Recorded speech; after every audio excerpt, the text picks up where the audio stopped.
Binabayo na ng Super Typhoon Nando ang extreme northern Luzon.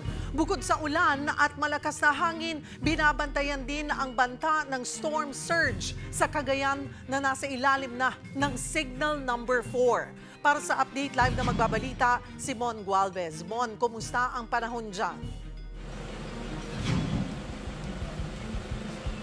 Cheryl, magmula kaninang madaling araw hanggang sa mga oras na ito, patuloy na hinahampas ng malalakas na hangin na sinasabayan pa ng buhos ng ulan dito sa Apari, Cagayan, dulot nga ng Super Typhoon Nando. Ang pangamba ng mga otoridad, posibleng maghapon pa nilang maramdaman itong napakasungit na panahon dulot nga ng naturang bagyo. Bumabayong hangin at malakas na ulan ang naranasan sa malaking bahagi ng Cagayan simula alauna ng madaling araw kanina dahil sa Super Typhoon Nando. Halos matumba na nga ang mga puno. Ang isang convenience store sa bayan naglagay na ng harang na yero para hindi mabasag ang kanilang dingding na gawa sa salamin. Nauna nang sinabi ng Pag-asa, posibleng umabot sa lampas 3 metrong maranasang taas ng alon at storm surge o daluyong sa mga baybaying dagat. Bago ito, marami ng residente ang agad nagsilikas, lalo yung mga nakatira sa mga babang lugar at malapit sa dagat. Sa tala ng Apari LGU, halos 200 pamilya o mahigit 6 na raang individual ang nananatili ngayon sa mga evacuation center. Mabilis naman silang binibigyan dito ng mga pagkain at kinakailangang gamot. Pangamba ng lokal na pamahalaan dahil sa epekto ng Super Typhoon Nando, siguradong apektado ang 20,000 residente nila mula sa 16 na barangay na pawang naninirahan malapit sa dagat. Malapit lang po kami sa dagat. Mas malakas po yung hangin pagka may na po, yung bagyo. Baka ma-storm surge din.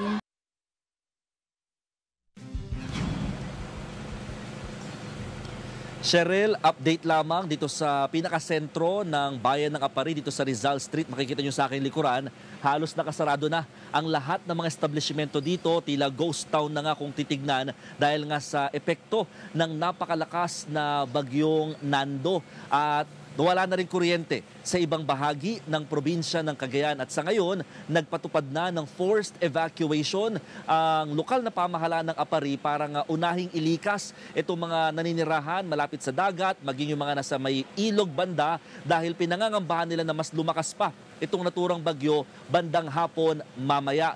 Ang pakiusap ng pamahalaan sa mga naninirahan dito, makinig sa mga otoridad at kung kailangan ng lumikas, sumunod at wag na magmatigas pa ng ulo para na rin sa kaligtasan ng bawat isa. Cheryl. Mon, ramdam na ba talaga yung lakas o yung pagbayo ng bagyong Nando dyan sa Cagayan?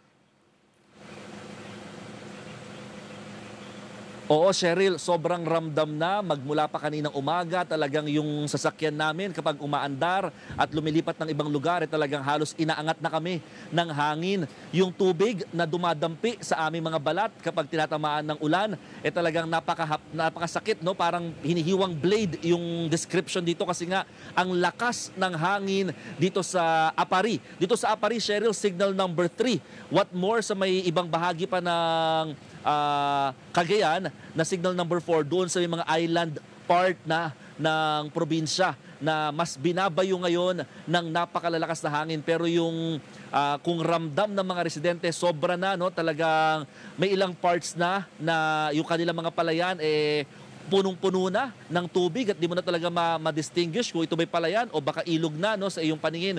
So ganun katindi yung lakas na ulan. Sa mga oras na ito, medyo covered lamang yung area namin para nga safety lang din at ito yung sinabi at sinadjust din ng mga authorities kaya hindi masyadong kita yung lakas ng hangin pero kapag lumayo na kami ng konti dito, doon na yung dinidescribe namin na halos tangayin ka na ng hangin sa lakas ng epekto ng super bagyong Nando.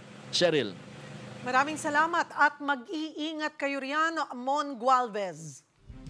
Nagbabala ang Pag-asa na mapanganib na ang lakas ng super bagyong Nando sa ngayon. Para sa detalye, makakausap natin si Pag-asa Weather Specialist John Manalo. Magandang tanghali sa iyo, John. Nasaan na ngayon ang bagyong Nando at anong mga lugar ang may wind signals?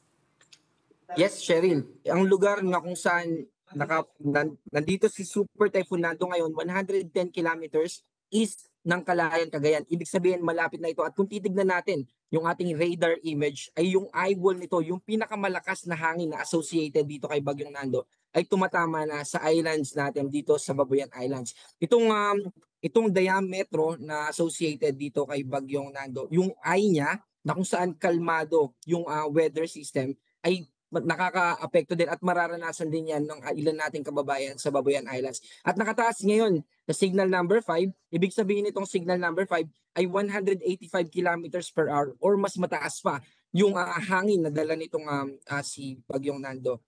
Dito yan sa buong Babuyan Islands. Signal number 4 naman, dito sa southern portion ng Batanes at northern mainland Cagayan. Ganun din sa northern portion ng Ilocos Norte. Signal number 3, sa natitirang bahagi ng Batanes, central portion ng mainland Cagayan, northern and central portion ng Apayao, at natitirang bahagi ng Ilocos Norte. Signal number 2, sa natitirang bahagi ng mainland Cagayan, Isabela, natitirang bahagi ng Apayao, probinsya ng Abra, Kalinga, Mountain Province, Ifugao, northern portion ng Benguet, northeastern portion ng Nueva Ecija, Ilocos Sur, northern portion ng La Union. At signal number 1 naman sa probinsya ng Quirino, natitirang bahagi ng Nueva Vizcaya, natitirang bahagi ng Benguet, natitirang bahagi ng La Union, probinsya ng Pangasinan, Aurora, Nueva Ecija, Bulacan, Tarlac, Pampanga, Zambales, at northern portion ng Quezon, kasama ang Polillo Islands.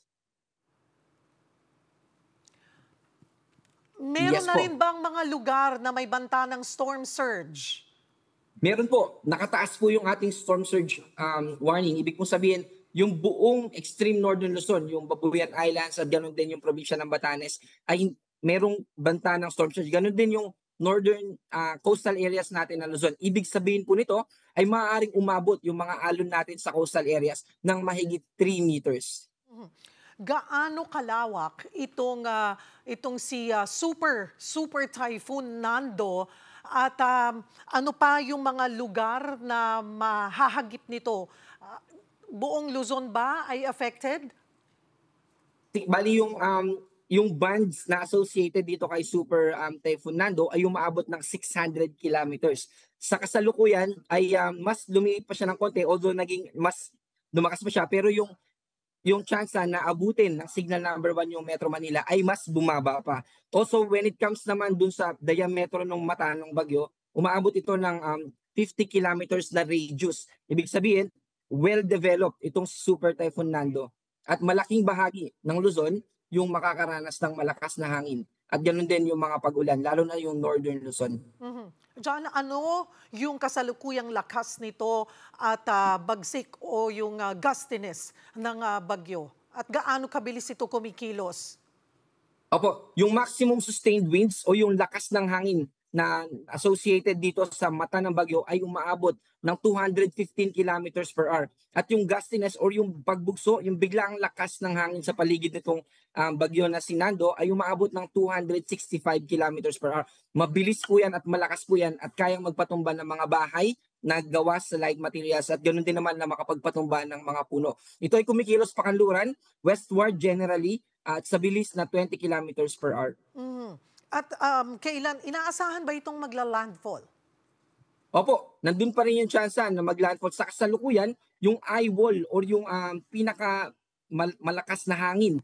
Yung halimbawa po yung mata ng bagyo, sa paligid ng mata na yun, dun po yung lugar na kung saan pinakamalakas yung hangin na associated dito kay Bagyong Nando. At yung lakas ng hangin na nandun ay yun po yung mapaminsalang part ng bagyo.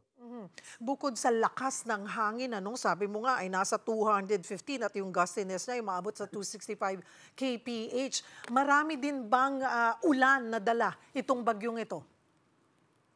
Kung i-compare po natin yung hangin at yung ulan, mas towards winds po yung epekto nitong si Bagyong Nando. At pero kung titignan din po natin, sa kasalukuyan kasi yung southwest monsoon natin ay hindi ganoon kadami yung moisture content. Ibig sabihin, kung dominant yung habagat natin at maraming moisture, mas matindi pa yung mga pag-ulan na mararanasan natin dito sa Metro Manila at sa western part ng central and southern Luzon. Pero mas malakas po yung hangin as compared dun sa mga paulan na dadalhin nito. Also, by the way, yung paghila niya sa southwest monsoon ay nagdudulot pa rin ng mga pag-ulan.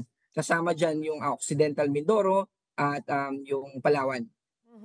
Hanggang kailan mananalasa itong bagyong super bagyong Nando sa bansa?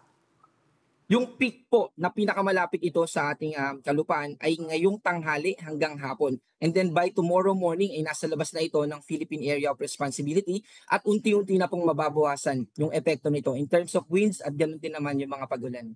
Maliban dito sa kay Super Typhoon Nando, abay mayroon pa raw tayong isa pang sama ng panahon na binabantayan? Na Opo, pumasok na meron ba po. ng PAR?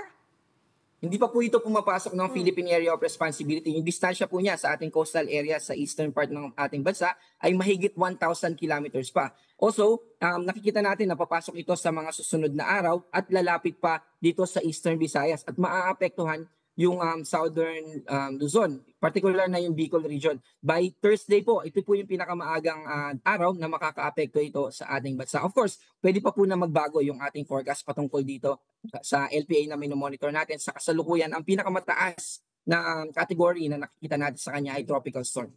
Tropical storm. Pero ito ba'y inaasahan na maglandfall?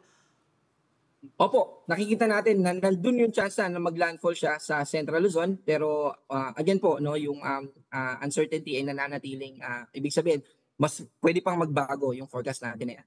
Yung sinasabi mong Thursday papasok pa lang ito sa loob ng Philippine Area of Responsibility at dun din natin Hindi po. maaasahan na mamuo ito sa isang bagyo? Naka-medium chance na po tayo. Bali, yung Thursday po na binanggit ko, yun po yung earliest na pwede na siyang makaapekto sa atin.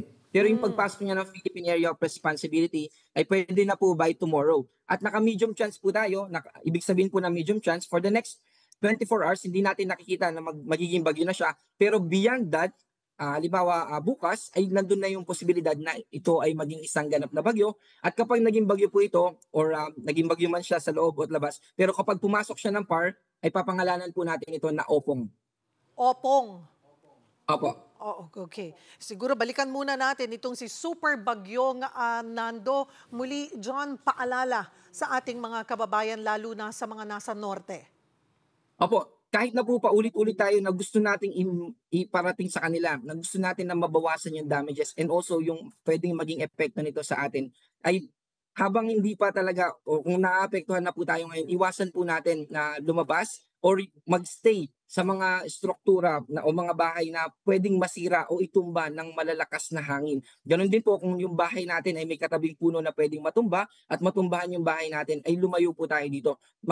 Nagpapasalamat po tayo sa mga kababayan natin na sumunod at karamihan po sa kanila ay nasa evacuation centers na. At kung maaari pa rin po ay maghanda pa din tayo or paghandaan na natin, i-anticipate na natin yung post or yung after na dumaan nito ay ano yung mga susunod natin na mga hakbang para mas mabilis po tayo makarecover. After all, ang gusto po natin ay ma-minimize o mabawasan yung posibleng maging damage pa nito sa atin na kaya naman natin gawan ng paraan. Maraming salamat for the update, John Manalo, Weather Specialist ng Pag-asa.